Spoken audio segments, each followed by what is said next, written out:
বেশি দেরি নাই, ইনশাআল্লাহ বাংলাদেশে মসজিদের সমস্ত ইমাম মুয়াজ্জিনদের বেতন সরকার বেতন ভাতা দেওয়া শুরু করবে। এমনকি মসজিদের ইমাম এবং মুয়াজ্জিনদের সার্ভিস রুলের জন্য আমি পার্লামেন্টে কথা বলেছি, গভর্নমেন্ট এটা বিবেচনায় নিয়েছেন, প্রক্রিয়াধীন আছে।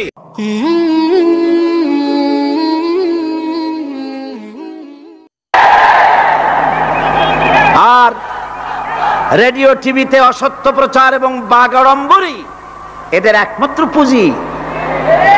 দেশের এই চরম দুর্দিনে দেশপ্রেমিক জাতীয়তাবাদী শক্তি এবং ইসলামী আন্দোলনরত দলগুলো সহ গোটা জাতিকে আহ্বান জানাই, ঈমান হেফাজত এবং দেশের স্বাধীনতা রক্ষার জন্য সকল প্রকার ভেদাভেদ ভুলে যান। সেই সাথে দলীয় সংকীর্ণতার ঊর্ধ্বে উঠুন, আভ্যন্তরীণ কোন্দল থাকলে মিটিয়ে ফেলুন, একমাত্র মুসলমান পরিচয়ে কাঁধে কাঁধ মিলিয়ে দাঁড়ান, আর ঐক্যবদ্ধ হয়ে কোরআনের আন্দোলনকে, কোরআন প্রতিষ্ঠার আন্দোলনে ঝাঁপিয়ে পড়ুন। সকলকেই মনে রাখতে হবে কাফের মুশরিক মুনাফিকদের অধীনে গোলামীর জিন্দেগির চাইতে ঈমান হেফাজত এবং স্বাধীনতা রক্ষার জিহাদে শরীক হয়ে শাহাদাতের মৃত্যু হাজার গুণে শ্রেয়।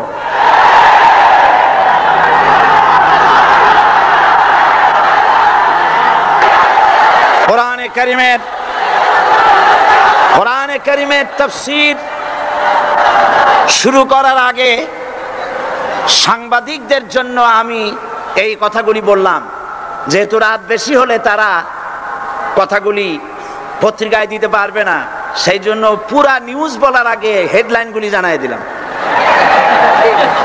তবে সাংবাদিকদের ব্যাপারে আমার একটু কথা আছে। সেই কথা হচ্ছে, সাংবাদিকতা মহান পেশা। সব সময় আমরা সম্বোধন করি সাংবাদিক বন্ধুগণ, আমরা জাতির বিবেক তাদেরকে মনে করি, ঠিক কিনা বলেন? এই চট্টগ্রাম তাফসীরুল কোরআন মাহফিল কি নিয়ে যা ঘটলো, সাংবাদিকদের মাধ্যমেই গোটা জাতি এবং দুনিয়া জানতে পেরেছে। ওই সব সাংবাদিকদেরকে আমি আমার অন্তরের অন্তঃস্থল থেকে মোবারকবাদ জানাই, যেসব সাংবাদিকরা জীবনের ঝুঁকি নিয়ে সত্যকে বিকশিত করেছেন। কিন্তু তার মধ্যেও কিছু কিছু সাংবাদিক আছে, আমি তাদেরকে দু একটি কথা না বলে পারবো না, বলাই লাগবে। তার মধ্যে একটি পত্রিকা, যার নাম জনকণ্ঠ ওরফে রকণ্ঠ, এই পত্রিকাটি আজ রিপোর্ট করেছে, জনকণ্ঠ, সশস্ত্র ক্যাডার প্রহরায় চট্টগ্রামে সাঈদীর তাফসীর মাহফিল শুরু। আজকের এই লক্ষ লক্ষ জনতাকে জিজ্ঞেস করতে চাই, এই লক্ষ লক্ষ জনতা আপনারা কোন সশস্ত্র ক্যাডার চোখে দেখেছেন?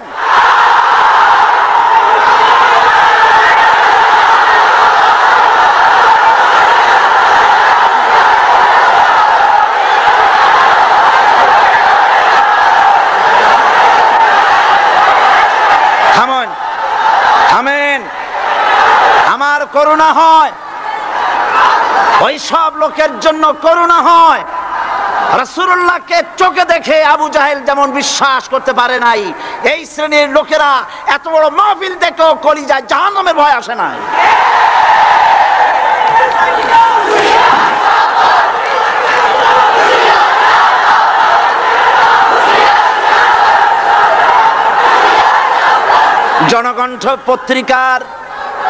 জনকণ্ঠ পত্রিকার সাংবাদিক যদি খুঁজে খুঁজে সশস্ত্র ক্যাডার আপনি এভাবে খুঁজে খুঁজে পান, সাংবাদিকতার চাকরি ছেড়ে পুলিশে চাকরি নিন, আপনার দ্বারা অন্তত পুলিশ বাহিনী উপকার পাবে। এত বড় মিথ্যে কথা লিখবেন না, আপনাকেও মরতে হবে এবং আল্লাহর কাছে আপনাকেও জবাবদিহি করতে হবে। এবার যুগান্তর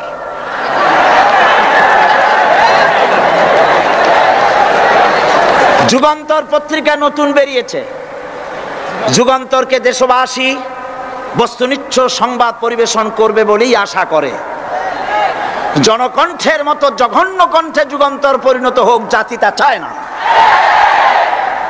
যুগান্তরের রিপোর্টার কি রিপোর্ট করলেন? আপনি লিখেছেন হাইকোর্ট, আপনি যা লিখেছেন আমি তা পড়ছি। সাইদি বলেন এ সরকারকে জালিম সরকার আখ্যায়িত করে বলেন, আগুন নিয়ে খেলা করবেন না, বেশি বাড়াবাড়ি করলে পিটিয়ে দিল্লিতে পাঠায় দেব।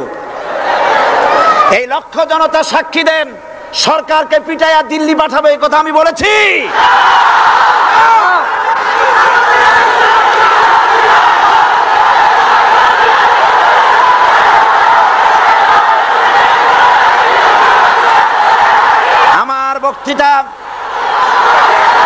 আমার বক্তব্য রেকর্ড হয়, টিভি আছে, ভিডিও আছে।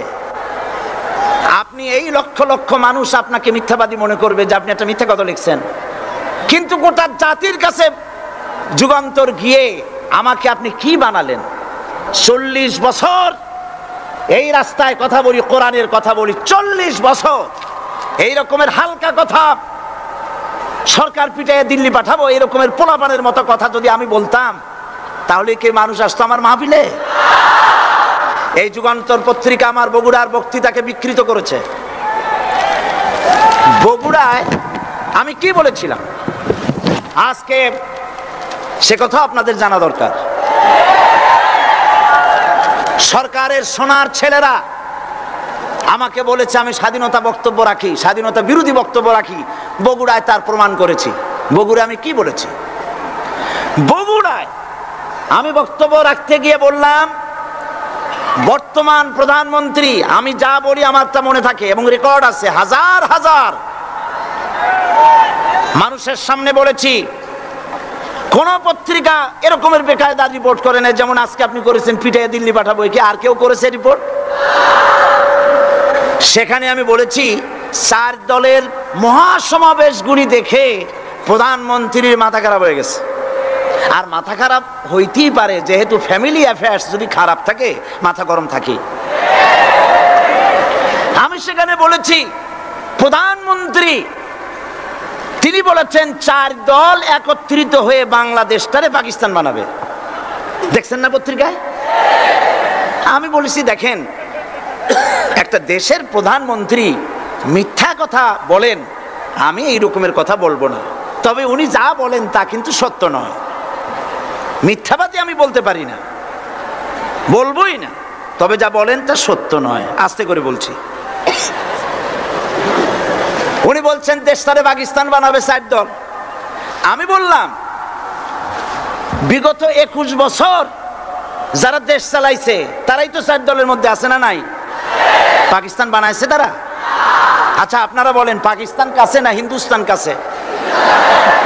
আমি বলেছি যদি বাংলাদেশকে কেউ পাকিস্তান বানাতে চায় তাহলে সর্বপ্রথম কাশ্মীর পাকিস্তান হতে হবে, তারপরে হিন্দুস্তানকে পাকিস্তান হতে হবে। এটা যেমন সম্ভব নয়, কিয়ামত পর্যন্ত বাংলাদেশ পাকিস্তান হওয়া সম্ভব নয়। আমার এই স্পষ্ট বক্তৃতার হাজারো রেকর্ড আছে বগুড়ায়। কেউ ধরনের বাজে রিপোর্ট করেনি।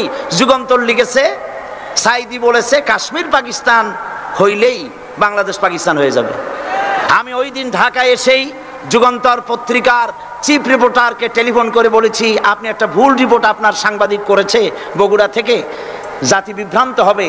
আমি একটা প্রতিবাদ পাঠালাম, অনুগ্রহ করে আমার প্রতিবাদ ছেপে দিবেন। ওনরা সাংবাদিকতার প্রতি মর্যাদা দিতে গিয়ে আমার এই বক্তব্যটা ছাপেন নাই। তার মানে হলো আমার বিরুদ্ধে যদি কেউ কথা বলে হুবহু ছাপা হবে, আর আমি যদি সেলফ ডিফেন্স নিতে চাই বস্তুনিষ্ঠভাবে আমাকে কভারেজ দেওয়া হবে না। এটাই হলো তাদের সবচাইতে আমার প্রতি ক্ষোভ। এবং তারা চায় আমাকে জনগণ থেকে বিচ্ছিন্ন করতে, কিন্তু জনগণ থেকে আমাকে বিচ্ছিন্ন করা যাবে না। কারণ আমার আকর্ষণে মানুষ আসে না, আকর্ষণ হলো আল্লাহর কোরআন। জনগণকে বিচ্ছিন্ন করা যাবে না। আমি তাফসীরের আগে যুগান্তর পত্রিকার সাংবাদিককে অনুরোধ করব, আপনি অনুগ্রহ করে আপনি এই সংশোধনটি মেহেরবানি করে পাঠিয়ে দিন, যে গতকাল যে কথা বলা হয়েছিল যে সরকারকে লাঠি দিয়ে পিটাইয়া দিল্লি পাঠায় দেবো, এই কথা যে এটা আমি ভুল লিখেছি। মানুষ ভুল স্বীকার করলে কোনো অপরাধ নাই, অন্যায় নাই। আমরা আশা করব আগামীকালের যুগান্তরে আমরা দেখব যে আপনি ভুল স্বীকার করেছেন, এর দ্বারা যুগান্তরের মান কমবে না, মান বেড়ে যাবে। আর যদি ভুল স্বীকার না করেন, আল্লাহর অভিশাপের জন্য প্রস্তুত থাকবেন। দরুদ শরীফ পড়েন, আল্লাহুম্মা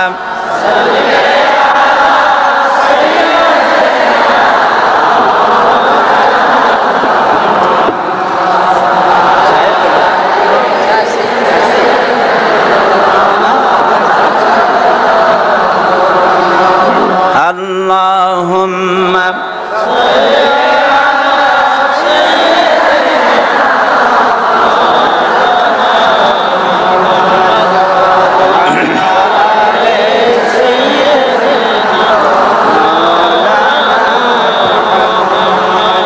বন্ধুগণ, কোরআনে কারীম হচ্ছে বিশ্ব মানবতার জন্য সর্বশ্রেষ্ঠ হেদায়েতের কিতাব।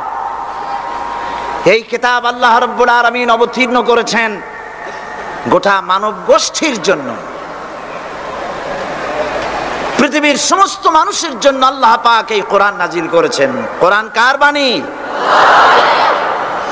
এই কোরআনকে যারা অনুসরণ করবে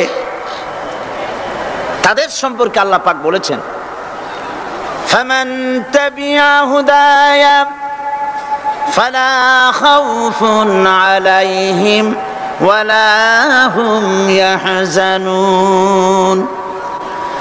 কোরআন যারা অনুসরণ করবে, কোরআন যারা মেনে চলবে, তাদের জন্য কোনো ভয় নাই, কোনো চিন্তা নাই।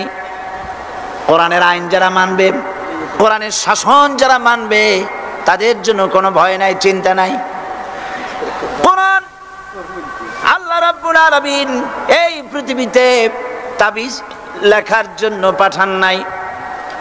এ কোরআন শুধু চুমা খাওয়া, মাথায় লাগাবার জন্য, বুকে লাগাবার জন্য পাঠান নাই। কোরআন পাঠিয়েছেন আল্লাহ রাব্বুল আলামিন, মানুষেরা কোরআন পড়বে, কোরআন বুঝবে, আর কোরআনের বিধান অনুযায়ী ব্যক্তি, পরিবার, সমাজ এবং রাষ্ট্র গড়বে। বলেন আলহামদুলিল্লাহ। এই জন্য কোরআন নাজিল হয়েছে। রাসূল করিম সাল্লাল্লাহু আলাইহি সাল্লাম কোরআনে কারীম দিয়ে একটি সমাজ বিপ্লব করেছিলেন। কোরআন নাজিল এর উদ্দেশ্য আর রাসূল পাঠাবার উদ্দেশ্য সম্পর্কে আল্লাহ পাক বলছেন, হুয়াল্লাযী আরসালা রাসূলাহু বিল হুদা ওয়া দীনিল হক লিইয়ুযহিরাহু আলাদ-দীনি কুল্লিহি ওয়া কাফা বিল্লাহি শাহীদা। আমি আমার রাসূলকে দ্বীনে হক আর সত্যের বিধান সহকারে দুনিয়ায় পাঠিয়েছি, এই জন্যে লিইয়ুযহিরাহু আলাদ-দীনি কুল্লিহি আই লিইয়ুগলিবাহু আলা সাইরিল আদিয়ান, যাতে করে মানব গোষ্ঠীর উপরে, মানুষের তৈরি করা মতবাদের উপরে ইসলামকে যেন বিজয়ী করে দেন। ইসলাম বিজয়ী করে দেওয়ার জন্যে, কোরআনকে বিজয়ী ভূমিকা আনার জন্য আমি রাসূল পাঠিয়েছি, বিধান পাঠিয়েছি। সেই আল্লাহ পাক আমাদের জন্য এ কোরআন দিয়েছেন পৃথিবীতে আইন এবং বিধান মেনে চলার জন্য। এই কোরআন মানুষের ইহকাল এবং পরকালের মুক্তির দিশা দেখায়। কোরআন যারা মানে তারাই শান্তি পায়, যারা মানে না তারাই অশান্তি মধ্যে বসবাস করে। আজকে আপনারা বলেন, পৃথিবীতে সবচাইতে অশান্তিতে কারা? মুসলমান। পৃথিবীতে সবচাইতে অশান্তিতে কারা? তাহলে অর্থ দাঁড়ায় এই যে কোরআন যাদের কাছে থাকবে কোরআন যারা তেলাওয়াত করবে, কোরআনের আইন কানুন যারা পড়বে, কোরআন যাদের বাড়িতে থাকবে, তারাই সব থেকে অবহেলিত, লাঞ্ছিত হবে। অর্থ কি তাই হবে নাকি? না, তা হবে না। আল্লাহ পাক বলেছেন, তাহা মা আনজালনা আলাইকাল কুরআনা লিতাশকা। নবী হে, এই কোরআন আমি অবতীর্ণ করেছি এজন্য নয় যে কোরআন আপনার ভাগ্যকে বিনষ্ট করে দেবে, বরং কোরআন এসেছে ভাগ্যকে সুপ্রসন্ন করার জন্য। সুবহানাল্লাহ। সেই কোরআন থেকেই আমরা আলোচনা করেছি। গতকাল আলোচনা করেছিলাম সূরা আল বাকারার 255 নম্বর আয়াত। আয়াতটার নাম কি? আয়াতুল কুরসি। গতকালকের মতো আজও আসুন আমার সাথে তেলাওয়াত করেন। আউযু বিল্লাহি মিনাশ শাইতানির রাজিম। বিসমিল্লাহির রাহমানির রাহিম। প্রত্যেক অক্ষরে অক্ষরে 10-10 করে নেকি এখন আমাদের নামায় আমলে লেখা হচ্ছে। সুবহানাল্লাহ। গলা ছেড়ে দিয়ে সবাই পড়েন আমার সাথে। আল্লাহু লা ইলাহা ইল্লা হুয়াল হাইয়ুল কাইয়্যুম লা তাখুযুহু সিনাতুন ওয়ালা নাওম লাহু মা ফিস সামাওয়াতি ওয়া মা ফিল আরদ من ذا الذي يشفع عنده إلا بإذنه يعلم ما بين أيديهم وما خلفهم ولا يحيطون بشيء من علمه إلا بما شاء وسع كرسيه السماوات والأرض ولا يؤوده حفظهما وهو العلي العظيم صدق الله العظيم। আয়াতুল কুরসি হচ্ছে কোরআন শরীফের সর্বশ্রেষ্ঠ আয়াত। সুবহানাল্লাহ। রাসূল বলেছেন আয়াতুল কুরসি হচ্ছে কোরআনে কারীমের সর্বশ্রেষ্ঠ আয়াত। এবং আল্লাহ পাকের তাওহীদের ব্যাপারে, সার্বভৌমত্বের ব্যাপারে এত বিস্তারিত অল্পের মধ্যে আর অন্য কোন আয়াতের মধ্যে ভাবে আসে নাই। এই জন্য আয়াতুল কুরসির এত মর্যাদা। কালকে আরো একটি হাদিস শোনাইছিলাম, বোধহয় নিশ্চয়ই আপনাদের মনে আছে। প্রত্যেক ফরজ নামাজের পরে আয়াতুল কুরসি যে একবার পড়বে, তেলাওয়াত করবে, কিয়ামতের দিন আল্লাহ পাক তার সম্পর্কে সিদ্ধান্ত নিবেন, তাকে জান্নাত দিয়ে দিবেন। সুবহানাল্লাহ কইতে ইচ্ছে করলো না? আলহামদুলিল্লাহ বলবেন না? তার অর্থ হলো এই আয়াতুল কুরসি যদি মানুষ পড়ে আর বোঝে, আর ওই অনুযায়ী যদি আকীদা তৈরি হয়, জীবন তৈরি হয়, তার জীবন জান্নাতের জন্য তৈরি হয়ে যায়। গতকাল আল্লাহ পাকের সার্বভৌমত্বের কথা আমরা আলোচনা করেছিলাম। আজকে আলোচনা করব আল্লাহ পাকের পরিচয়। আল্লাহ পাক তিনি কে? আমরা বলি আল্লাহ।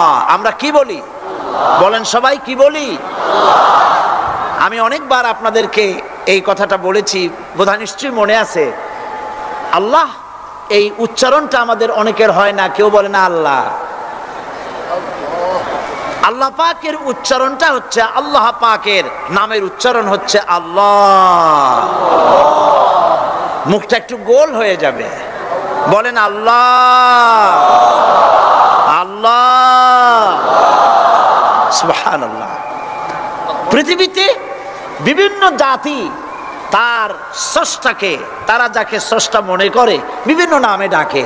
কেউ বলে ভগবান, কেউ বলে ঈশ্বর, কেউ বলে পরমেশ্বর, কেউ বলে বিধাতা, কেউ বলে গড, বিভিন্ন নামে লোকেরা এভাবে ডাকে। তো ভগবান বললে তার প্রতিশব্দে স্ত্রীলিঙ্গে কি আসে বলেন? ভগবতী। ঈশ্বর বললে স্ত্রীলিঙ্গে কি আসে? ঈশ্বরী। বিধাতা বললে তার স্ত্রীলিঙ্গে কি আসে? বিধাত্রী। গড এটার স্ত্রীলিঙ্গে আসলে কি হবে? তো প্রত্যেকটি তারা যে ভাষায় আল্লাহকে ডাকে, প্রত্যেকটি ভাষায় স্ত্রীলিঙ্গে একটি প্রতিশব্দ আসে। আল্লাহ এর স্ত্রীলিঙ্গে, এর প্রতিশব্দে আরেকটি শব্দ কি গোটা বিশ্ব খুঁজে পাওয়া যাবে? জোরে বলেন, যাবে? যাবে না। এবং অন্যান্য নামগুলি সন্ধি বিচ্ছেদ করলে অর্থই হবে না। গড এটাকে যদি উল্টায়া বলা হয় তাহলে কি হয়ে যাবে? এবার দেখুন, আল্লাহ এই নাম, আল্লাহর পরিচয় কি? যদি বলা হয় যে আল্লাহর পরিচয় কি, শুধু আল্লাহ দিয়ে আল্লাহকে চেনা যাবে, আল্লাহকে চেনা যাবে।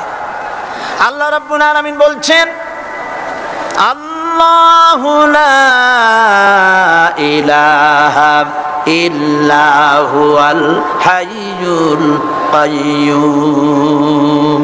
আল্লাহ হচ্ছেন তিনি যিনি ছাড়া কোনো ইলাহ নাই, মাবুদ নাই, উপাস্য নাই। সুবহানাল্লাহ। এখন আল্লাহর যদি প্রথম একটা অক্ষর আলিফ ছেড়ে দেওয়া হয় তাহলে থাকবে কি? লিল্লাহ। এই লিল্লাহ দিয়েও কেউ যদি আল্লাহর পরিচয় পেতে চায় তাহলে পেয়ে যাবে। আল্লাহ রাব্বুল আলামিন কোরআনে কারীমের ভিতরে শুধু লিল্লাহ দিয়েও আল্লাহকে চেনার ব্যবস্থা করেছেন। লিল্লাহি মা ফিস সামাওয়াতি ওয়া মা ফিল আরদ। আকাশ এবং জমিনের সার্বভৌমত্বের একচ্ছত্র মালিকানা কার? আল্লাহ পাকের। এখন লিল্লাহ থেকে একটা লাম ছেড়ে দেন, কি থাকবে? লাহু। এই লাহু দিয়েও আল্লাহর পরিচয় পাওয়া যাবে, যাবে না? কোরআন বলছে, লাহু মাকালিদুস সামাওয়াতি ওয়াল আরদি ইউবসিতুর রিজকা লিমান ইয়াশা। আকাশ এবং জমিনের রিজকের চাবিকাঠি আল্লাহ পাকের কাছে, যারে খুশি তিনি পর্যাপ্ত রিজেক তিনি দান করেন। সুবহানাল্লাহ। এবার লাহুর লাম ছেড়ে দেন, থাকবে কি? একটা অক্ষর। এই একটি অক্ষর দিয়ে আল্লাহ পাকের চেনা যাবে। ইন্নাহু হুয়াল গফুরুর রহিম। তিনি হচ্ছেন মহা ক্ষমাশীল, দয়াবান। আল্লাহর পরিচয় আল্লাহকে দিয়েই জানা যায়। আল্লাহর পরিচয় হচ্ছে তিনি এই আকাশ সৃষ্টি করেছেন, এই জমিন সৃষ্টি করেছেন, মানব গোষ্ঠীকে সৃষ্টি করেছেন। আকাশের স্রষ্টাকে, জমিনের স্রষ্টাকে, মানুষের স্রষ্টাকে আল্লাহ পাক। দেখুন, আল্লাহ পাক আকাশের স্রষ্টা, জমিনের স্রষ্টা, মানুষের স্রষ্টা। এই কথাকে ভুলিয়ে দেওয়ার জন্যে, এই কথাটিকে ভুলিয়ে দেওয়ার জন্য আল্লাহকে অস্বীকার করছে এক শ্রেণীর লোকেরা। তারা বলছে দেয়ার ইজ নো গড, স্রষ্টা বলতে কেউ নাই, আনসিন ইজ নাথিং। মাশাআল্লাহ, আমাদের মঞ্চে এই চট্টগ্রামের গৌরব বিএনপির কেন্দ্রীয় নেতা জনাব সালাউদ্দিন কাদের চৌধুরী সাহেব এসেছেন। আলহামদুলিল্লাহ। আল্লাহ পাক সকলকে কোরআন বোঝার তৌফিক দান করুন, বলি আমিন। আল্লাহ পাক কোরআনকে বোঝার জন্য, আল্লাহকে চেনার জন্য ব্যবস্থা করেছেন। ওরা বলছে কি আনসিন ইজ নাথিং, যা দেখা যায় না সেটা কিছুই না, সেটা বিশ্বাস করি না। তো আল্লাহর যখন রং নাই, গন্ধ নাই, তাকে বিশ্বাস করি কেমনে? বলেন নাউজুবিল্লাহি মিন যালিক। আরে ভাই, তোমরা তো এমন বহু জিনিস আছে যা না দেখে বিশ্বাস করো। আপনারা কি বাতাস দেখেছেন? বিশ্বাস করেন কিনা? বিশ্বাস করেন কিনা? আপনারা কি ইথার দেখেছেন? বিশ্বাস করেন কিনা? ফুলের গন্ধ দেখেছেন কিন্তু বিশ্বাস করেন কিনা? মাধ্যাকর্ষণ শক্তি, ল অফ গ্র্যাভিটেশন আপনারা চোখে দেখেছেন? বিশ্বাস করেন কিনা? অনেক জিনিস এমন আছে যা আমরা চোখে দেখি না কিন্তু বিশ্বাস করি। হযরত ইমাম আবু হানিফা রাহমাতুল্লাহ আলাইহির সাথে এক নাস্তিকের বহস হবে। স্থান এবং তারিখ নির্ধারণ করা হলো। ইমাম সাহেব দেরি করে আসলেন।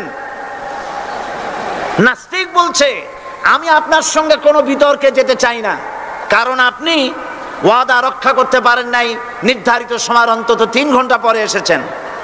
তিনি বললেন, আমি কেন দেরি করলাম সেটা তো তুমি জিজ্ঞেস করবে। আচ্ছা বলেন কেন দেরি করেছেন? তিনি বললেন, দেখো, এই জায়গায় আসার পথে একটা নদী বেঁধেছিল, তো আমি আসবো কি করে? আমার কাছে পারাপারের কোনো বন্দোবস্ত ছিল না। এক পর্যায়ে হতাশ হয়ে গেলাম, আমার বোধহয় যাওয়াই হবে না। শেষ পর্যন্ত আমি দেখতে পেলাম হঠাৎ করে আমার পাশে একটা ফলের বীজ পড়লো, তা দিয়ে একটা গাছ অঙ্কুরিত হলো। দেখছি না তা গাছটা একটা ময়ূর হয়ে পরিণত হয়ে গেল। কই থেকে একটা করাতে সে গাছটা কেটে ফেলে দিল। ফটাফট কতগুলি তক্তা বেরিয়ে আসলো, কোথার থেকে একটা হাতুড়ি আর কতগুলি লোহা এসে ঠাস ঠাস করে বাড়ি লেগে একটা কিস্তি তৈরি হয়ে গেল। কিস্তিটার ধাপায় পড়লো নদীতে, আমি লাফ দিয়ে উঠলাম, তাই পার হয়ে আসতে যা দেরি হলো। নাস্তিক বলছে, আপনার সাথে আমি জানছিলাম যে আপনি অত্যন্ত বুদ্ধিমান মানুষ, কিন্তু যে ঘটনা শুনাইলেন আপনার স্ক্রু একটাও টাইট আছে বলে মনে হয় না, আপনার সাথে আর কোনো বহস নয়। তিনি বললেন, কেন? কয় বহস না, আপনি বলছেন যে এইরকম একটা গাছ চারা হয়ে গেল, সাথে সাথে বিনা মিস্ত্রিতে গাছটা কাটলো, তারপর এইটা দিয়ে তক্তা হলো, লোহা আসলো, হাতুড়ি হইলো, বিনা মিস্ত্রিতে কিস্তি তৈরি হয়ে গেল, নৌকা এটা পড়লো নদীতে, আর বিনা মাঝিতে আপনি পার হয়ে আসলেন। এটা কি আদৌ সম্ভব? ইমাম আবু হানিফা রাহমাতুল্লাহ আলাইহি বলছেন, তোমার সাথে আমি কোনো কিতাব দিয়ে ঝগড়া করব না, কোনো কিতাব দিয়ে আমি তোমার সাথে বহস করব না।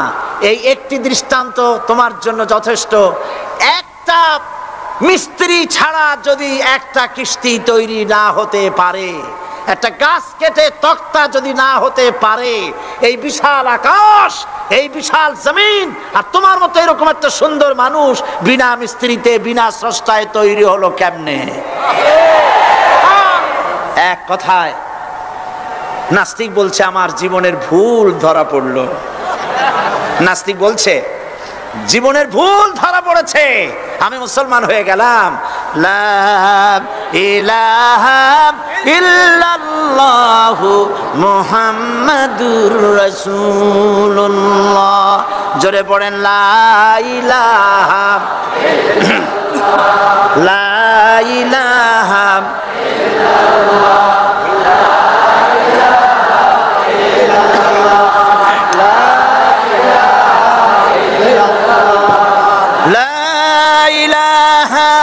ইল্লাল্লাহু মুহাম্মাদুর রাসূলুল্লাহ। প্রিয় কোরআন পাগল ভাই সব, মাহফিল কর্তৃপক্ষ আমাকে স্লিপ দিয়েছে, প্রচন্ড চাপ সৃষ্টি হয়েছে চতুর্দিকের রাস্তায়, মানুষ বসার জায়গা পাচ্ছে না, দাঁড়াবারও জায়গা নাই। আমরা তো এই মাঠ টেনে লম্বা করতে পারবো না, তবে আপনারা একটু চেপে বসলে বোধহয় ভালো হয়। আপনারা কি রাগ করবেন নাকি? তাহলে বসা অবস্থায় দাঁড়াবেন না মোটেই? বসা অবস্থায় সামনের দিকে একটু এগিয়ে আসা যায় কিনা? তাহলে তাই করুন, দাঁড়াবেন না কেউ, বসা অবস্থায় সামনে চাপেন, আর দাঁড়ানো ভাইরা সুযোগ গ্রহণ করেন, জোরে সোরে জিকির করেন, সুবহানাল্লাহ ওয়ালহামদুলিল্লাহ লা ইলাহা ইল্লাল্লাহ, সুবহানাল্লাহ ওয়ালহামদুলিল্লাহ লা ইলাহা ইল্লাল্লাহ। আরো জোরে পড়েন, সুবহানাল্লাহ ওয়ালহামদুলিল্লাহ লা ইলাহা সুবহানাল্লাহ ওয়ালহামদুলিল্লাহ লা ইলাহা লা ইলাহা ইল্লাল্লাহু মুহাম্মাদুর রাসূলুল্লাহ। আমি দাঁড়াতে বলি নাই, মেহেরবানি করে বসুন, কান মন দিয়ে আল্লাহর পরিচয় শুনুন। কেবলমাত্র হতভাগা কপাল পোড়া যারা, তারাই নাস্তিক হতে পারে, ঠিক কিনা? আমি মনে করি না এই মাহফিলে কোনো নাস্তিক আসছে। আমি বিশ্বাস করি সকলে আল্লাহরে বিশ্বাস করে, কোন আলহামদুলিল্লাহ। কিন্তু কপাল পোড়ারা তারা বলে আল্লাহ নাই। এই ধরনের এক কপাল পোড়া ঢাকা বিশ্ববিদ্যালয় ছিল, মরছে। তার মৃত্যুতে দেশের প্রধানমন্ত্রী বলেছেন জাতির অপূরণীয় ক্ষতি হলো। আমি বললাম অপূরণীয় ক্ষতি হয় না, শয়তানটা কমছে। সে মরার আগে বলেছে কি জানেন? মরার আগে বলেছে আমার লাশ গোসল হবে না, দাফন হবে না। এইটারে মরার পরে তোমরা মেডিকেল কলেজে দিয়ে দিবা, তারা আমারে কাটাছেড়া করিয়া অপারেশন শিখবে। বেচারা বুঝতে পারছে যে মরার পর তার অবস্থাটা কি হবে। তো এদিক দিয়ে কাটাছেড়া করে যদি শেষ করে দেয় সেই ভালো, কবরে না যায়। তাকে রাখা হলো বারডেমের ডিপ ফ্রিজের ভেতরে। কদিন পরে তার অন্তিম ইচ্ছে অনুযায়ী মেডিকেল কলেজে পাঠানো হলো। ছাত্র শিক্ষকরা যখনই শুনেছে যে ওই লাশ আসতেছে, তারা রাস্তায় দাঁড়ায় বলছে আল্লাহর রাস্তায় মাপ চাই, এইটার এদিকে আনবেন না। কারণ জীবনে বাইসে থাকতে যে আল্লাহরে স্বীকার করে নাই, ওরে অপারেশন করে যা শেখবো এতে রুগী শুধুই মরবে, বাঁচবে না কেউ। এরপরে সলিমুল্লাহ মেডিকেল কলেজে নেওয়া হলো, তারাও একই কথা বলল। শেষ পর্যন্ত নিয়ে ডিপ ফ্রিজে রাখছে। এখন কোথায় আছে আমি জানি না। এখন লাশের অবস্থা এই হয়েছে যে রাস্তায় যদি ভালায় দেয় কুত্তাও খাবে না, কারণ এত বাসি লাশ। আমার দেশের কুত্তা এত অভদ্র না যে এত পচা লাশ খাবে। আল্লাহকে অমান্য করলে পরে, অস্বীকার করলে পরে আল্লাহ পাক এইভাবে শাস্তি দেন। আর এগুলার নাম হলো বুদ্ধিজীবী। এগুলোর নাম কি? বুদ্ধিজীবী। আর বুদ্ধিজীবী এইটা হচ্ছে জীবী। জীবী মানে কি? পেশা। মৎস্য বিক্রি করে যারা জীবিকা উপার্জন করে তাদের কি বলে? যারা চিকিৎসা শাস্ত্র এই দিয়ে যারা জীবিকা নির্বাহ করে তাদেরকে কি বলা হয়? যারা আইন ব্যবসা করে, আইন ব্যবসা করে জীবিকা নির্বাহ করে তাদের কি বলা হয়? যারা কৃষি পণ্য উৎপাদন করে জীবিকা নির্বাহ করে তাদেরকে কি বলে? আর যারা বুদ্ধি বিক্রি করে ভারতের পা চাটা গোলামি করে তাদের কি বলে? এই কোরআন শরীফে কিন্তু কোথাও বুদ্ধির কথা নাই, সব আছে জ্ঞানের কথা। কোরআন শরীফে কি আছে? কোথাও বুদ্ধির কথা নাই, সব জায়গায় জ্ঞানের কথা। কোরআন শরীফে কি এই কথা আছে হে আল্লাহ তুমি আমার বুদ্ধি বাড়ায় দাও? আছে? কোরআন শরীফে আল্লাহ রাব্বুল আলামিন শিখায় দিয়েছেন, বলো রব্বি জিদনি ইলমা। পড়েন সবাই, রব্বি জিদনি ইলমা। আয় আল্লাহ তুমি আমার বুদ্ধি বাড়াও নাকি? তুমি আমার কি বাড়াও? আমার জ্ঞান বাড়াও। ওয়াল্লাযীনা উতুল ইলমা দারাজাত। আল্লাহ পাক বলছেন যাকে আমি জ্ঞান দান করছি তার মর্যাদা বৃদ্ধি করে দিয়েছি। সুবহানাল্লাহ। জ্ঞানের মর্যাদা বেশি। বুদ্ধি, পৃথিবীতে শ্রেষ্ঠ বুদ্ধিজীবী হচ্ছে বুদ্ধিজীবীদের নেতা, বুদ্ধিজীবীদের সর্দার, যে তার নাম কি জানেন? শয়তান। বড় বুদ্ধিজীবীর নাম কি? শয়তান। দেখেন ওর বুদ্ধি। আর আদম আলাইহিস সালামকে আল্লাহ পাক কি দিয়েছিলেন? ইলম। কি দিয়েছিলেন? ওয়া আল্লামা আদামাল আসমা কুল্লাহা। আমি আদমকে কি দিছি? জ্ঞান দান করেছি। শয়তান হলো বুদ্ধিজীবী। ও বুদ্ধিজীবী করলো কি দেখেন, আল্লাহ পাক বললেন আদমকে সৃষ্টি করে উসজুদু লি আদামা ফাসাজাদু ইল্লা আল্লাহ রাব্বুল আলামিন উপস্থিত সকলকে হুকুম করলেন আমার আদমকে সেজদা দাও। সবাই সেজদা করলো না কে? মিস্টার ইবলিস সেজদা করলো না। আল্লাহ পাক প্রশ্ন করলেন,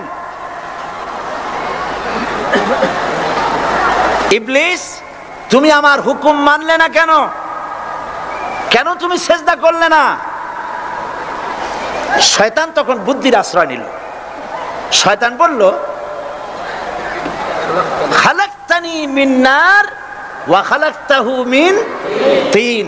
আয় আল্লাহ, তুমি তো আমারে বানাইছো আগুন দিয়ে, আর আদমকে বানিয়েছো মাটি দিয়ে। আনা খায়রুম মিনহু, আমি তার থেকে উত্তম। কারণ তুমি আমাকে একটা অবৈজ্ঞানিক আদেশ করেছো। মাটির গতি নিম্নমুখী আর আগুনের গতি ঊর্ধ্বমুখী। ঊর্ধ্বমুখী জিনিসকে নিম্নমুখী জিনিসের সামনে মাথা নত করতে বলা সম্পূর্ণ আনসাইন্টিফিক। এই জন্য আমি এটা মানতে পারিনি। আল্লাহ পাক বললেন কিচ্ছু না, মানুষ জায়গা না পাই আসতেছে, বসান। এখানে যারা দাঁড়িয়েছে বসা লোকেরা, তাদেরকে বসা দেন, বসেন। আরে ভাই, আপনারা বোঝেন না কেন? সরকারের সোনার ছেলেরা এইখানে আসার সাহস করবে না।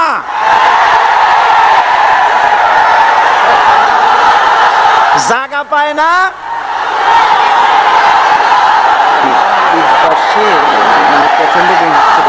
করবো কি আমি? কিছু করেন, বসেন, থামেন। মানুষ বসার জায়গা পাচ্ছে না বলে অসুবিধা হচ্ছে। নড়াচড়া কেউ করবেন না, কোন আওয়াজ করবেন না। আল্লাহ তৌফিক দিন, জোরে করেন আমিন। আল্লাহ পাক বললেন ইন্নাকা রাজিম মারদুদ, তোর উপরে আল্লাহর লানত, অভিশাপ, আমার দরবার থেকে বেরিয়ে যা। তাহলে এই হলো বুদ্ধির দশা। এবার দেখেন জ্ঞানের দশা কি। জ্ঞান দেওয়া হয়েছিল কারে বলেন? একটা জিনিস লক্ষ্য করুন, আল্লাহ পাকের হুকুম শয়তান লঙ্ঘন করেছে। আদম আলাইহিস সালামও হুকুম কি করেছেন? অমান্য করেছেন। করেন নাই? ভয় পান নাকি বলতে? আদম আলাইহিস সালাম আল্লাহ পাকের হুকুম অমান্য করছেন কি না? অমান্য করেছেন। কি আল্লাহ পাক বলেছেন, এই জান্নাতের সব কিছু নাজ নেয়ামত ভোগ করো, কিন্তু এই গাছের কাছেও যেও না। নিষেধ করেন নাই? হযরত আদম আলাইহিস সালাম ভুল করলেন, আল্লাহ নিষিদ্ধ বৃক্ষের কাছে গেলেন, স্বামী স্ত্রী দুজনে নিষিদ্ধ ফল ভক্ষণ করলেন। এরপরে হযরত আদম আলাইহিস সালাম মহা চিন্তার ভিতরে পড়ে গেলেন, কি সর্বনাশ করলাম। এখন যদি আল্লাহ যদি আমারে প্রশ্ন করেন আমার হুকুম কেন অমান্য করলে, তাহলে আমি কি জবাব দেব? আদম আলাইহিস সালামের কাছে জবাব ছিল না? জবাব তিনি যদি বুদ্ধির আশ্রয় গ্রহণ করতেন, তাহলে তিনি বলতেন, আল্লাহ পাক যখনই প্রশ্ন করেছিলেন তিনি বলতে পারতেন যে আল্লাহ, আমি না হয় একটা ভুল করছি, ঠিক আছে, আমি একটা ভুল করে ফেলেছি, কিন্তু তুমি বলো জান্নাতের এত সব গাছ লাগাইলা যেগুলির ফল খাওয়া যাবে, এমন একটা গাছ কেন তুমি সেখানে লাগাইছো যে গাছের কাছেও যাবে না, ফল খাওয়া যাবে না, এমন একটা বিপদ আমার ভালাই লাগান। তিনি যদি বুদ্ধির আশ্রয় নিতেন তাহলে এরকম কথা বলতে পারতেন। আবুল বাশার সমস্ত সৃষ্টি জগতের আদি পিতা হযরত আদম আলাইহিস সালামকে আল্লাহ পাক জ্ঞান দান করেছিলেন। তিনি বুদ্ধির আশ্রয় গ্রহণ না করে তিনি জ্ঞান দ্বারা বুঝতে পারলেন সবলকে দুর্বলকে যদি বাঁচতে হয় মহাশক্তিধরের সামনে বিনা শর্তে মাথা নিচু করে দিতে হয়। আর্গুমেন্ট করা যায় না। সত্য সত্যি আল্লাহ প্রশ্ন করলেন, আদম আমার হুকুমটা ভাঙলা কেন? হযরত আদম আলাইহিস সালাম কোনো আর্গুমেন্ট পেশ না করে তিনি বিনয়ের সাথে কেঁদে কেঁদে বললেন, রব্বানা যালামনা আনফুসানা ওয়া ইন লাম তাগফির লানা ওয়া তারহামনা লানাকুনান্না মিনাল খাসিরিন।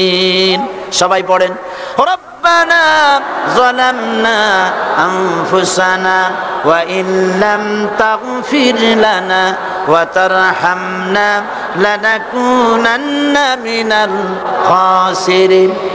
হায় আল্লাহ পাক, আমি আমার নফসের উপরে জুলম করেছি, অত্যাচার করেছি, তুমি যদি আমাকে ক্ষমা না করো, দেখেন জ্ঞান কত, তুমি যদি আমাকে ক্ষমা না করো আর আমার প্রতি যদি করুণা না করো, তার মানে হলো শুধু ক্ষমা করলে হবে না, শুধু ক্ষমা করলে হবে না, ক্ষমা করে আমার প্রতি করুণা করে আবার তোমার রহমতের কোলে টেনে নিতে হবে, নইলে পরে লানাকুনান্না মিনাল খাসিরিন, ক্ষতিগ্রস্ত হয়ে যাব।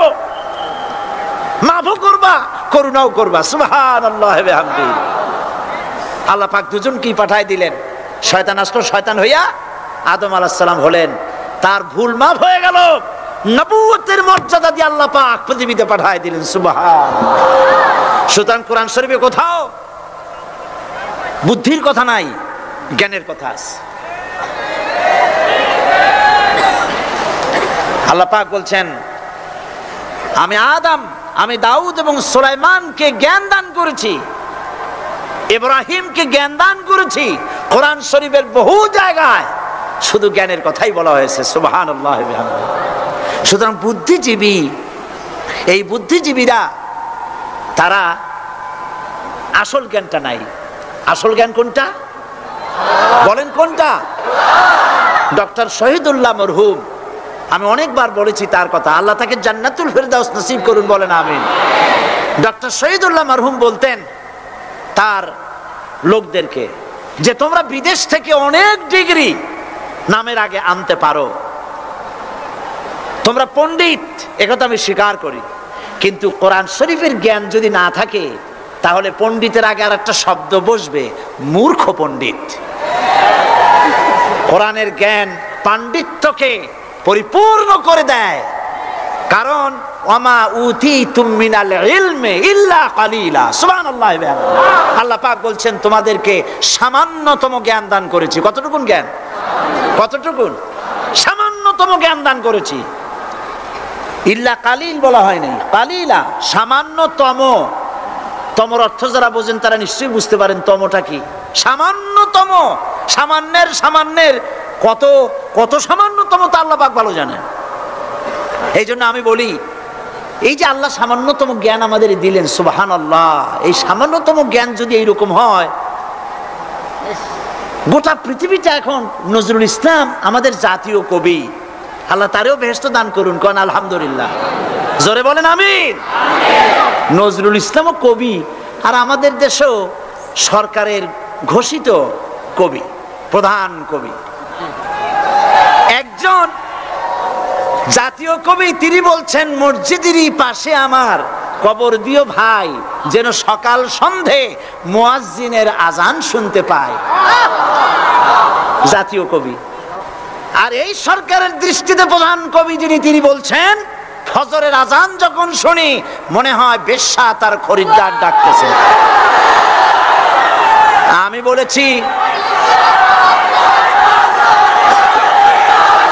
বলেছি এটা তো তুমি শুনবাই, কারণ ছাত্র জীবন থেকে ওই আওয়াজ শোনার যাদের অভ্যেস, বুড়া হইছে এখনো বেশ্যার আওয়াজ ছাড়ার কানে কিছুই আসে না। নাউজুবিল্লাহ, নাউজুবিল্লাহ, আল্লাহর লানত। বন্ধুগণ, মানুষ নাস্তিক হয় কখন? যখন তার কাছে আসল জ্ঞান থাকে না। কোরআন হচ্ছে আসল জ্ঞান। কাজী নজরুল ইসলাম বলেছেন, আজ থেকে কত বছর আগে বিশ্ব নিখিল দেখবো আমি আপন হাতের মুঠায় পুরে। আজকে পৃথিবী আপনার মুঠায় আসছে না? উনি দেখে যান নাই, কিন্তু আসছে কিনা? আজকের পৃথিবীর নাম হয়েছে গ্লোবাল ভিলেজ। গোটা পৃথিবী এখন একটা পল্লী। আমেরিকার নির্বাচনের ফলাফল আমরা এখানে বসে দেখতেছি, দেখতেছেন কিনা? আমেরিকা একটা প্যাচ লেগে গেছে না? কালকে বলছি আমেরিকায় তো এরকমের বাংলাদেশি প্যাচ লাগা উচিত ছিল না, কিন্তু প্যাচটা লাগলো কেন? আমার মনে হয় যে আমাদের দেশের সরকার প্রধান বারবার যাওয়াতে এই রোগ ওখানেও সংক্রামিত হয়েছে।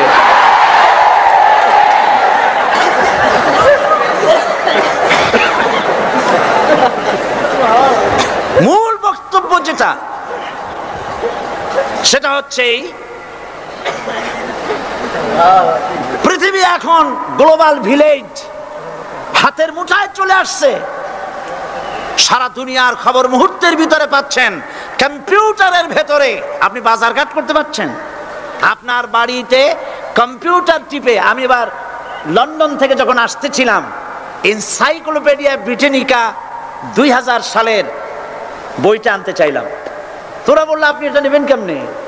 এ তো প্রায় 2 মণ ওজন হয়ে যাবে, এত ভাড়া দেবেন কেমনে প্লেনের? এটা 28 খণ্ড, 2 মণ ওজন হবে, দামও হবে জনমের মতো। তাই বললাম তাহলে আমি নেবো কেমনে? কই যে ডিস্ক নিয়ে যান, কম্পিউটার ডিস্ক। মারাত্মক কথা, সেটা কেমনে? ওরা আমাকে একটা কিনে দিয়ে দিল, এতটুকুন একটা ডিস্ক। এটা ঢুকাই দিলে 2 মণ 28 খণ্ড ওটার মধ্যে ঢুকে গেছে। কি আজীব তামাশা! আপনার কম্পিউটার কে নাকি প্রশ্ন করেছিল যে বর্তমান যুগ তো কম্পিউটারের যুগ, ভবিষ্যতের যুগ কি হবে? জবাবে বলেছে ভবিষ্যৎ হবে বেশি কম্পিউটারের যুগ। গোটা দুনিয়া মানুষের মাথার মধ্যে আল্লাহ ঢুকাই দিয়েছেন, সুবহানাল্লাহ বলবেন না? বিজ্ঞানের আবিষ্কার দেখে যারা কোরআন জানে না, বিজ্ঞানের প্রতি আকৃষ্ট হয়ে তারা মনে করে বিজ্ঞান বুঝি সব। না, বিজ্ঞানের আবিষ্কার যত বাড়বে কোরআন বোঝা তত সহজ হবে। তাও সুবহানাল্লাহ কইতে ইচ্ছা করে না? বিজ্ঞানের আবিষ্কার যত বাড়বে, কিয়ামত পর্যন্ত পৃথিবীর বিজ্ঞানীরা কোরআনের সামনে ভিক্ষুকের মতো 2টি হাত পেতে দাঁড়িয়ে থাকবে। কারণ ইয়াসিন ওয়াল কোরআনিল হাকিম, এটা বিজ্ঞানময় কোরআন। জোরে বলেন সুবহানাল্লাহ। বিজ্ঞান দিয়ে ভরা, সুবহানাল্লাহ। আমি অবাক হই, আল্লাহ বলছেন ওমা উতিতু মিনাল ইলমি ইল্লা কালিলা, সামান্যতম জ্ঞান দিছি। যখন আমি পাথফাইন্ডারের কথা শুনলাম, মঙ্গল গ্রহে গেছে 8 মাস সময় লাগলো, প্রতি মিনিটে 1600 মাইল গতিবেগে, প্রতি মিনিটে 1600 মাইল গতিবেগে 8 মাস পথ অতিক্রম করে মঙ্গল গ্রহে অবতীর্ণ করলো পাথফাইন্ডার। পর্দাটা ফেটে গেল, ছোট্ট 10 কেজি ওজনের একটা গাড়ি বেরিয়ে এলো, 4 চাকার একটা গাড়ি। ওর মধ্যে পাওয়ারফুল ক্যামেরা ট্যামেরা আরো কি কি ছিল, সেটা ওখান থেকে ফটোগুলি ক্যাচ করছে আর ট্রান্সমিট করে দিচ্ছে নাসায়। সেখানে বিজ্ঞানীরা বসে দেখতেছে পৃথিবীর মাটি থেকে 49 কোটি কিলোমিটার দূরে মঙ্গল গ্রহের ছবি ওখান থেকে আসতেছে। এক পর্যায়ে বিজ্ঞানীরা তারা দেখতে পেল যে এই পাথফাইন্ডারটা চলতে গিয়ে একটা পাথরের সাথে ধাক্কা লেগে কাইট হয়ে পড়ে গেছে। এখন এটা কাইট হয়ে পড়ে গেছে, এখন তো তার ফাংশন বন্ধ হয়ে গেছে। বিজ্ঞানীরা মাটির পৃথিবীতে বসে কম্পিউটার মনিটরিং করে 49 কোটি কিলোমিটার দূরের কাইট হয়ে পড়ে যাওয়া পাথফাইন্ডারকে সোজা করে দিল। আমি চিন্তা করি, আল্লাহ পাক বলছেন ওমা উতিতু মিনাল ইলমি ইল্লা কালিলা, তোমাদের সামান্যতম জ্ঞান দিছি। এই যদি হয় সামান্যতম জ্ঞান, আমার আল্লাহর জ্ঞান কত বড়! এই হচ্ছে আমার আল্লাহ, সুবহানাল্লাহ বলেন। এই হচ্ছে আমার আল্লাহ।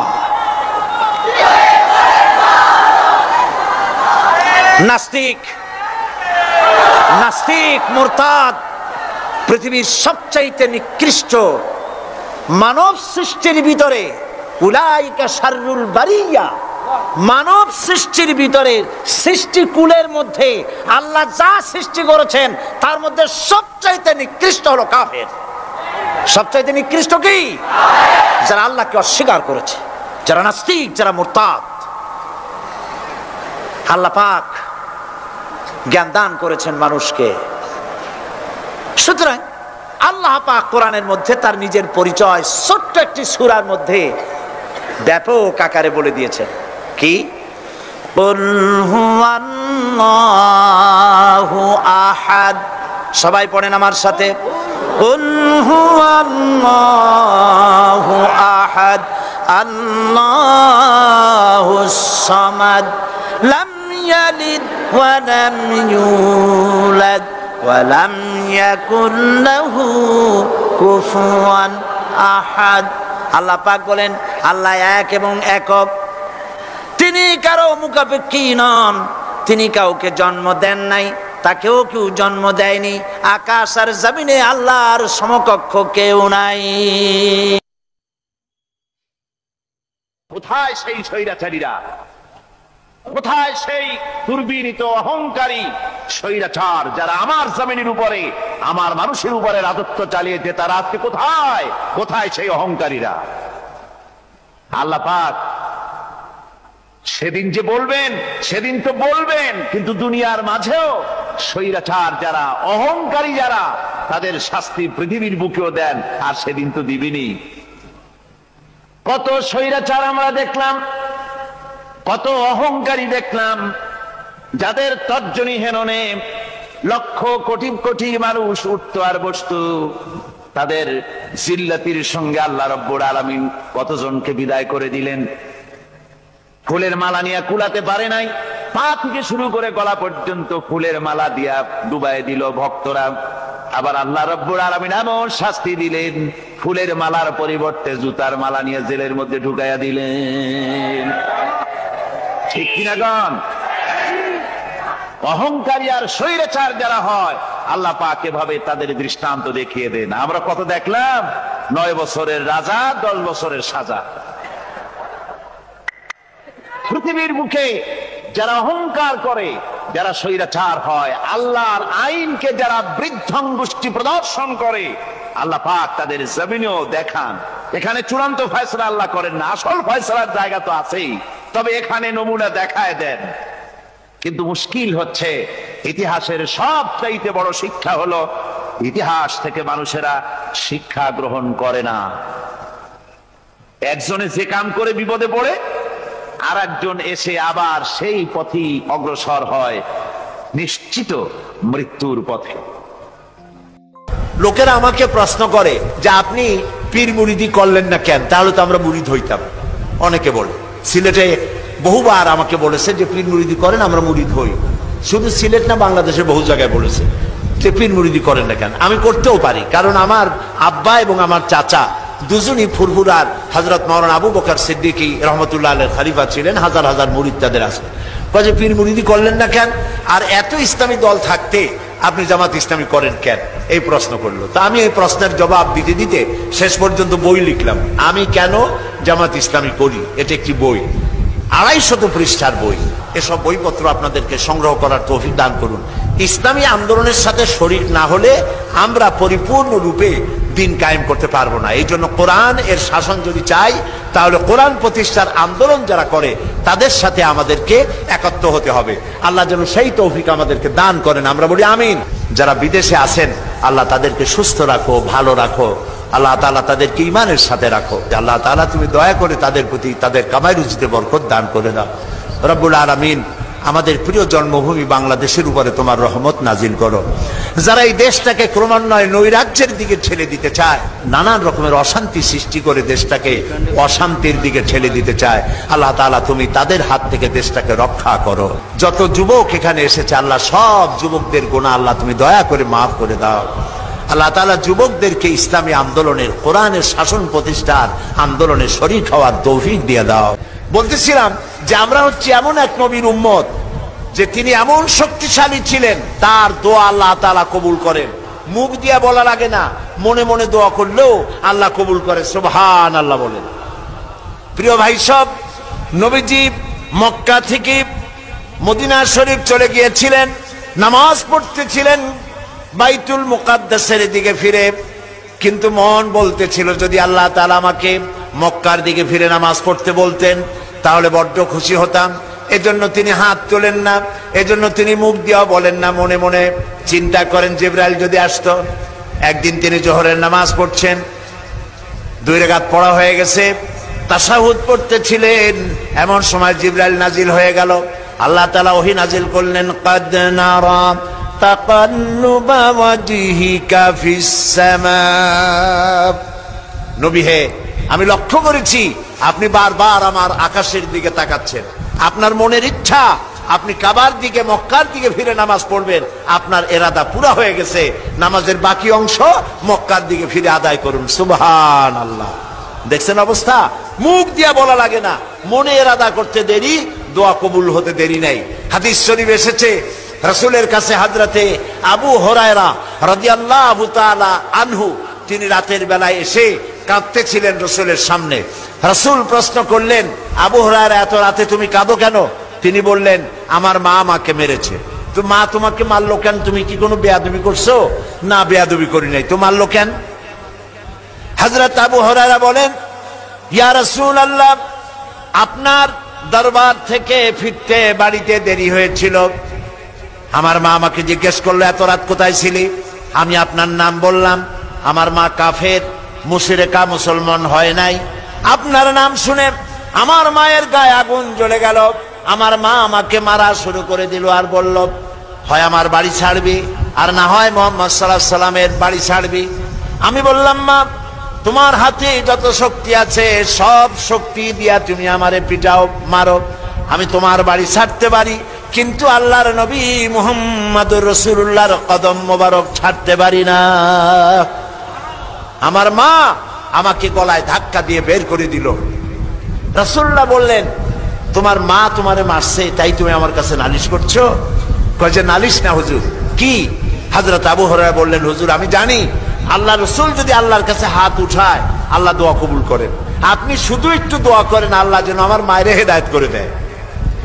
নবীজি হাত তুললেন, নবীজি বললেন, আল্লাহুম্মা ইহদি উম্মা আবি হুরায়রা, আয় আল্লাহ আবু হুরায়রার মাকে তুমি হেদায়েত নসিব করো। এই দোয়া তিনি করতেছিলেন। হযরতে আবু হুরায়রা রাসূলকে দোয়া করতে দেখে দৌড় দিলেন। দৌড়াতে দৌড়াতে তিনি যাচ্ছেন, পিছন থেকে কয়েকজন সাহাবী তার জামা টেনে ধরেছেন, বলে দৌড়াও কেন? হযরত আবু হুরায়রা বলেন, আমার জামা ছেড়ে দাও, আমাকে দৌড়াতে দাও, আমি দৌড়াইয়া বাড়ি যেয়ে দেখতে চাই। আমি আগে দৌড়াইয়া বাড়ি গেলাম না, আমি দৌড়াইয়া যাওয়ার আগে রাসূলুল্লাহর দোয়া আমার বাড়ি গেছে সেটা আমি দেখতে চাই। হযরত আবু হুরায়রা ঘরের কাছে গিয়ে দরজায় গিয়ে নক করেছেন। ভিতর থেকে আওয়াজ এলো, কে? তিনি বললেন, মা আমি তোমার ছেলে কলিজার টুকরা আবু হুরায়রা ফিরে এসেছি। মা বললেন, বাবু আব্বু অপেক্ষা করো, আমি তোমার জন্য দরজা খুলতেছি। হযরত আবু হুরায়রা বলেন, আমার মায়ের গলার আওয়াজের ভিতরে কুফরি আর শিরকিয়াতের কর্কশতা পেলাম না। মায়ের গলার আওয়াজ শুনে আমার কাছে মনে হলো আমি বাড়ি আসার অনেক আগে আল্লাহর নবীর দোয়া আল্লাহর আরশে পৌঁছে গেছে। মা চলে এলেন, বুড়ি মা, তার মাথার চুলগুলি সাদা, গোসল করে এসেছেন, মাথা থেকে পানি টপ টপ করে পড়তেছে। মা আমারে বলল, বাবা আমি তোমাকে মারার পর খুব দুশ্চিন্তায় পড়েছিলাম, কেন মারলাম আমার এই ছেলেটারে? আহারে মারলাম কেন? সে তো কোনো খারাপ জায়গায় যায় নাই। মুহাম্মদ সাল্লাল্লাহু আলাইহি ওয়াসাল্লামের মতো ভালো মানুষ তো জীবনে নামও শুনি নাই, তার কাছে গেছে মারলাম কেন? আমি খুব ভুল করছি, আমি গোসল করেছি, তুমি আমাকে নিয়ে চলো রাসূলুল্লাহর দরবারে। হযরত আবু হুরায়রা বলেন, মাকে নিয়ে আল্লাহর নবীর দরবারে চলে গেলাম। নবীজিকে দেখে বুড়ি মা আমার পড়লেন, লা ইলাহা ইল্লাল্লাহু মুহাম্মাদুর রাসূলুল্লাহ। নবী করিম সাল্লাল্লাহু আলাইহি ওয়াসাল্লাম যুদ্ধ করে ইসলাম প্রচার করেন নাই, ঈমানের দাওয়াত দিয়ে ইসলাম প্রচার করেছেন। এই যে ওহদ, বদর, খন্দক যত যুদ্ধ হয়েছে সব ছিল ডিফেন্সিভ, আক্রান্ত হয়েছে প্রতিরোধ করেছেন। গায়ে পড়ে কারোর সাথে তিনি যুদ্ধ করেন নাই। সুবহানাল্লাহ বলেন। গায়ে পড়ে যুদ্ধ করেন নাই। সুতরাং নবী করিম সাল্লাল্লাহু আলাইহি ওয়াসাল্লাম এই ইমানের দাওয়াত দিয়া ইল্লাল্লাযিনা আমানু ওয়া আমিলুস সালিহাত, ইমানের দাওয়াত দিলেন, আমলে সালের দাওয়াত দিলেন, হকের দাওয়াত দিলেন, মার খায় সবর ইখতিয়ার করলেন, এরপর একটা রাষ্ট্র কায়েম হয়ে গেল। রাসূলুল্লাহ মক্কা থেকে মদিনায় আসলেন, রাষ্ট্র কায়েম করলেন, এবার রাসূলুল্লাহ প্রেসিডেন্ট হলেন। সুবহানাল্লাহ বলেন। আমাদের বাংলাদেশের পরিধি হলো 56,000 বর্গ মাইল, আর রাসূলুল্লাহ যে দেশের প্রেসিডেন্ট ছিলেন এই দেশটা হলো 12.5 লক্ষ বর্গ মাইল। এই বিশাল দেশের রাষ্ট্রপতি রাসূলুল্লাহ। এখন তিনি সংবিধান দিলেন কোরআন দিয়া। কি দিয়ে সংবিধান দিলেন বলে? এটার নাম কনস্টিটিউশন, এটা সংবিধান। চুরি বন্ধ হয়ে গেছে, ডাকাতি বন্ধ হয়েছে, জিনা বন্ধ হয়েছে, হত্যা বন্ধ হয়েছে, ধর্ষণ বন্ধ হয়েছে, মানুষের ঘরে খাবার পৌঁছে গেছে, এখন আর কেউ না খাইয়া থাকে না। সুবহানাল্লাহ বলেন। আরে ভাই সুবহানাল্লাহ বলতে ইচ্ছা করে না? খাওয়া পড়া শিক্ষা চিকিৎসা বাসস্থানের গ্যারান্টি দিচ্ছেন রাসূলুল্লাহ। হযরত আয়েশা বলেন রাসূলের স্ত্রীদের ঘরে মাসের পর মাস চলে গেছে, ঘরে খাবার নাই, চুলায় আগুন জ্বলে নাই, কিন্তু মানুষের ঘরে ঘরে খাবার পৌঁছে গেছে, খাবারের অভাব কারো হয় নাই। বৃদ্ধরা ভাতা পেয়েছেন, বয়স্করা ভাতা পেয়েছেন, শিশুরা দুধের পয়সা পেয়েছে, মা পয়সা পেয়েছেন, ঘরের দরজা খুলে সুযোগ পেয়ে গেছে লোকেরা ঘুমাবার। আল্লাহ তাআলা বলছেন ইসলামের যখন বিজয় আসবে, ইযা জা নাসরুল্লাহি ওয়াল ফাতহু ওয়া রাআইতান নাসা ইয়াদখুলুনা ফি দীনিল্লাহি আফওয়াজা, যখন দেখতে পাবে ইসলামের বিজয় এসেছে, তখন চতুর্দিক থেকে লোকেরা দলে দলে ইসলামে গ্রহণ করবে, ইসলামে প্রবেশ করবে। তাই হলো চতুর্দিক থেকে মুসলমানরা আসতে লাগলো। রাসূলুল্লাহর ইন্তেকালের আগ মুহূর্তে দেখা গেল পুরা জাজিরাতুল আরবের মধ্যে আর কাফের ছিল না, সব পড়েছে। পড়েন আমার সাথে, লা ইলাহা ইল্লাল্লাহু মুহাম্মাদুর রাসূলুল্লাহ। তখন যারা ক্ষমতায় ছিলেন, ক্ষমতায় থেকে রাষ্ট্রের মাল তারা পেট ভরতেন না। এখন তো দেখা যায় দেশে দেশে যারা ক্ষমতায় যায় আখের গুছায়। যেমন দেখেন এই যে টিআরের গম আসে, কাবিখার গম আসে, অবকাঠামো নির্মাণের জন্য টাকা আসে, সবগুলি টাকা যদি রাস্তায় খরচ করা হইতো, বিল্ডিং এ খরচ করা হইতো, পুল কালভার্টে খরচ করা হইতো, তাহলে স্বাধীনতার পর এই 32 বছরে বাংলাদেশে এমন কোন একটা রাস্তা থাকতো না যে রাস্তায় নতুন করে একটা ইট দেওয়া লাগে। এই কথা সত্য না মিথ্যা বলেন? সুপ্রিয় দর্শক, আজকের এই ভিডিওতে যা নসিহত পেয়েছি তা শুধু সময় রেখে দেওয়ার জন্য নয়, বরং আমাদের জীবনে বাস্তবায়ন করা জরুরি। আল্লাহ আমাদের সবাইকে হক ও বাতিলের ফারাক বুঝতে তৌফিক দান করুন। সাইদি সাহেবের এই ভিডিওতে যা ইলম, যা বেদনা, তা যেন আমাদের অন্তরকে নরম করে দেয়। ভিডিওটি ভালো লাগলে একটি লাইক দিন, যেন অন্যরা উপকৃত হতে পারে। আর ভুলে যাবেন না, সত্যর পক্ষে থাকা কোনো অপরাধ নয়, বরং এটাই ইমানের দাবি। আল্লাহ হাফেজ। পরের ভিডিওতে আবার দেখা হবে ইনশাআল্লাহ।